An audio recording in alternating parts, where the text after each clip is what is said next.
اب یہاں پر خبر کو لانے کے پیچھے کیا مقصد ہوتا ہے اس کو واضح کرنے کے لیے کچھ نمونے یہاں اور دیے گئے ہیں، ان کو بھی ہم پڑھ لیتے ہیں۔ یہاں پر النموذج کے نام سے یہاں تذکرہ کیا گیا ہے۔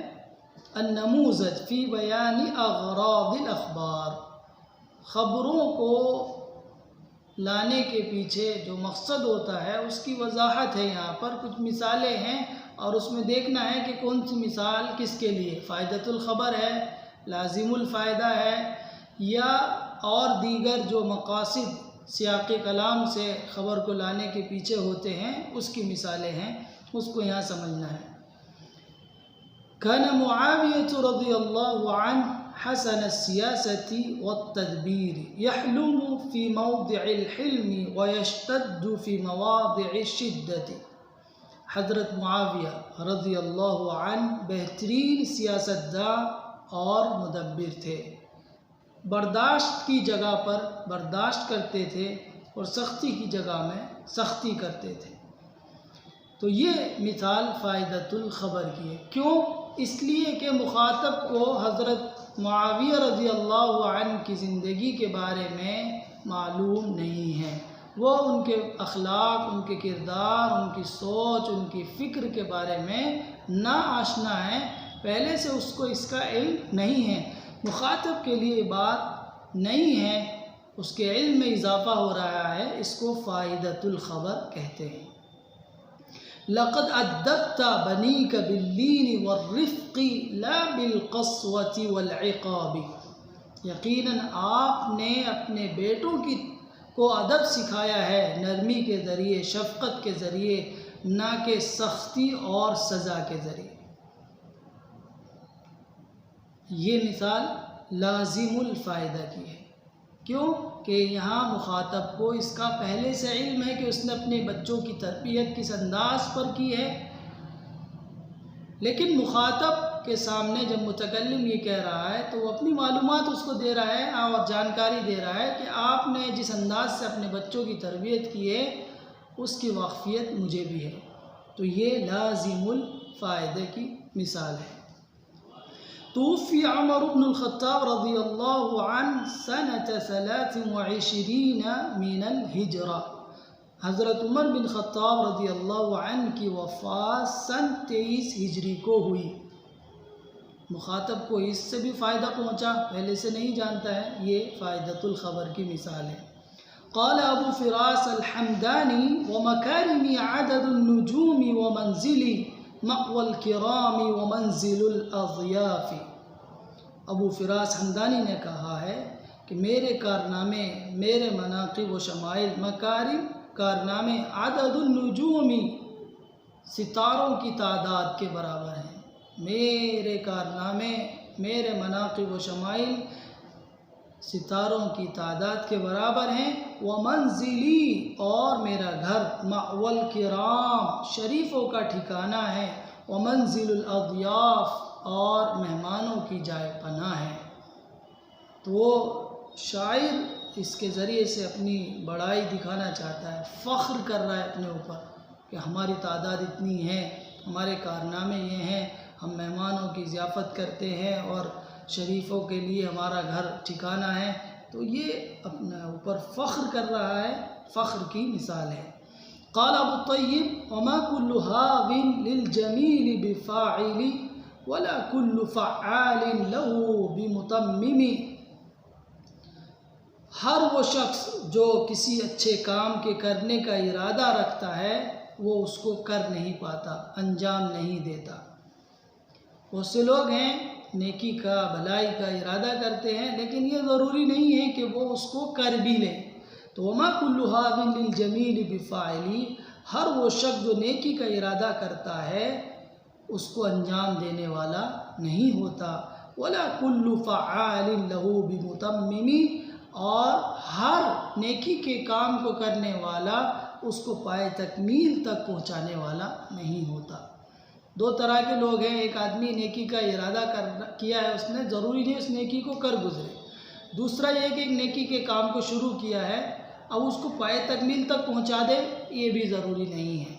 تو شاعر نے اس شعر کے اندر یہ بات کہی ہے وما کل ہاو للجمیل بفاعل ولا کل فعال له بمتمم، کہ ہر وہ شخص جو نیکی کا ارادہ کرتا ہے اس کو کرنے والا نہیں ہوتا، اور ہر نیکی کو کرنے والا اس کو پائے تکمیل تک پہنچانے والا نہیں ہوتا۔ یہ فائدۃ الخبر کی مثال ہے۔ وقال ایضا یرثی اخت سیف الدولہ، اور ابو طیب نے یہ بھی کہا ہے مرثیہ کہتے ہوئے سیف الدولہ کی بہن کا کہ غدرت یا موت کم افنیت من عدد بمن اصبت وکم اسکت من لجب۔ غدرت بے وفائی کی، دھوکہ دیا، یا موت اے موت، کم افنیت من عدد، کتنی لوگوں کو تو نے برباد کر دیا، دفنا دیا، فنا کر دیا۔ کم افنیت من عدد، کتنی ہی تعداد کو تو نے فنا کر دیا، بمن اصبت، جس کو بھی تو نے اپنا شکار بنا، کتنی بڑی تعداد کو جس کا تو نے شکار کیا اے موت، تو نے اسے فنا کر دیا۔ وَكَمْ أَسْكَتَّ مِن لُجَبِ، اور کتنی ہی آوازوں کو تو نے خاموش کر دیا ہے۔ تو یہ موت سے وہ شاعر مخاطب ہو کے کہہ رہا ہے، اور یہ اپنے حسرت و افسوس کا اظہار کر رہا ہے۔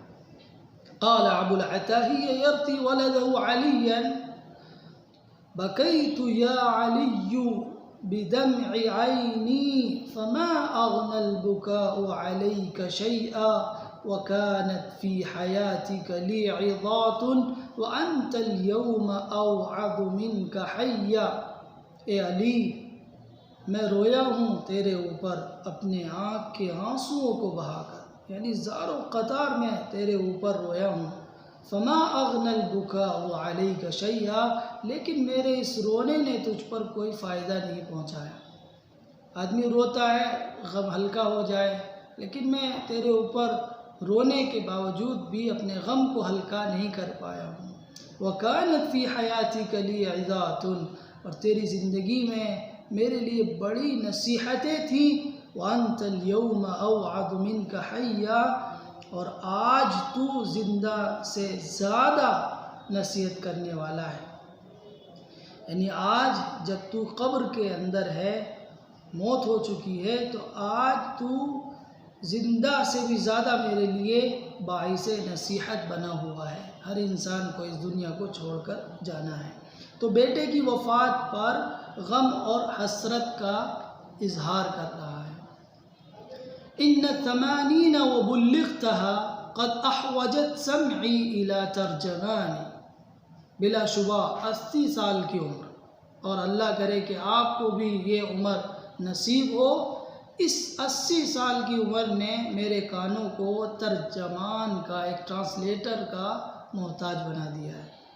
بڑھاپے کی عمر میں پہنچ گیا ہے، آدمی محتاج ہو ہی جاتا ہے، تو یہاں پر شاعر اپنی کمزوری اور بے بسی کا اظہار کر رہا ہے۔ وقال ابو العلاء المعری ولی منطق لم یبد لی کنہ منزلی علی اننی بین السماکین نازل۔ منطق عقل کو بھی کہتے ہیں اور زبان کو بھی کہتے ہیں۔ میری عقل راضی نہیں ہے مجھ سے، میرے اپنے اس بلند مرتبے کو دیکھ کر، اس بنیاد پر کہ میں تو دو روشن ستاروں کے درمیان اترنے والا ہوں، یعنی میری عقل میرے اس بلند مقام و مرتبے کو میرے لیے راضی نہیں ہو رہی ہے۔ کیوں؟ وہ یہ سمجھتی ہے اور مجھے آمادہ کرتی ہے کہ تم ابھی اور آگے جانے والے ہو، تم تو اونچائی کی طرف جانے والے ہو۔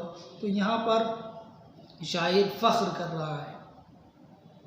قال ابراہیم ابن المہدی یخاطب المامون، ابراہیم بن مہدی مامون کو مخاطب کرتے ہوئے کہتا ہے، اتیت جرما شنیعا وانت للعفو اہل فإن عفوت فمن وإن قتلت فعدل۔ کے اندر شاعر کہ مجھ سے ایک سنگین جرم سرزد ہو گیا ہے اور آپ عفو درگزر کرنے کے اہل ہیں، اگر آپ مجھے معاف کر دیں گے تو یہ آپ کا مجھ پر احسان ہوگا، اور اگر آپ قتل کر دیں تو یہ آپ کا عین انصاف ہوگا۔